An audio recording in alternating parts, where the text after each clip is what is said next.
Hi viewers, welcome to Just Cook. Pavakkai Varuval எப்படி பண்றதுன்னு பார்க்கலாம். ஒரு பாவக்காய் சின்னதா கட் பண்ணி வச்சிருக்கேன். ஒரு சின்ன தக்காளி சேர்த்துக்கிறேன். ஒரு வெங்காயம் பொடியா கட் பண்ணி சேர்த்துக்கலாம். இதுக்கு தேவையான மசாலா வந்துட்டு 1/4 டீஸ்பூன் மஞ்சள் தூள், 1 டீஸ்பூன் மிளகாய் தூள், 1 டீஸ்பூன் தனியா தூள், 1/2 டீஸ்பூன் சோம்பு தூள். இது எல்லாத்தையும் ஒன்றா சேர்த்து நல்லா பிசைஞ்சு வச்சுக்கணும். உப்பு இந்த ஸ்டேஜில் நம்ம சேர்க்கக்கூடாது.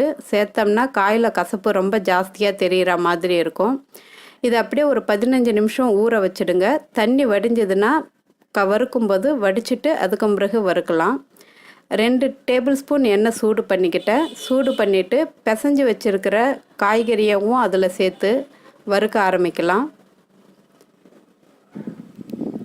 காய் வந்துட்டு நல்லா இப்படி பரவலாக மிக்ஸ் பண்ணி வச்சு கொஞ்சம் கடாயில் மீடியம் ஹீட்டில் வச்சு பொறுமையாக வறுக்கணும். ரொம்ப ஹை ஹீட்டில் வச்சு வறுக்கக்கூடாது.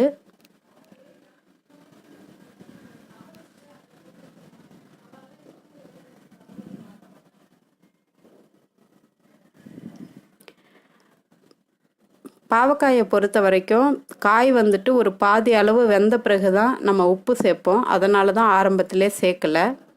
தேவைப்பட்டால் அப்பப்போ கொஞ்சம் எண்ணெய் சேர்த்துக்கோங்க. வறுக்கிறதுக்கு கொஞ்சம் நல்லா முருகலாக வரும் காய் நல்லா. இப்போது காய் நல்லா கொஞ்சம் பாதி வெந்து வந்துருச்சு. இப்போது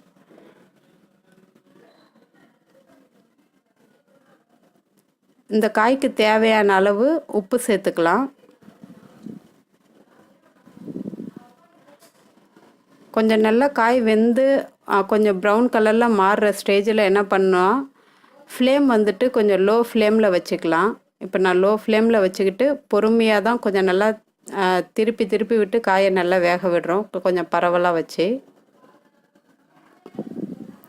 இந்த மாதிரி முன்னாடியே மசாலா வெங்காயம் தக்காளியோட பிசைஞ்சு வச்சு வறுக்கும்போது காய் வந்துட்டு ரொம்ப கசப்பு தெரியாது.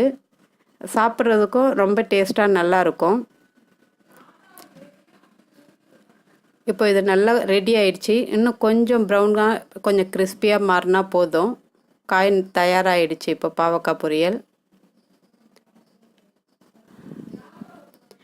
இந்த பாவக்காய் வந்துட்டு உடம்புக்கு ரொம்ப நல்லதும் கூட. வாரத்தில் ஒரு தடவை உடம்புக்கு சேர்த்துக்கிட்டா, சாப்பாடில் சேர்த்துக்கிட்டா ரொம்ப நல்லது.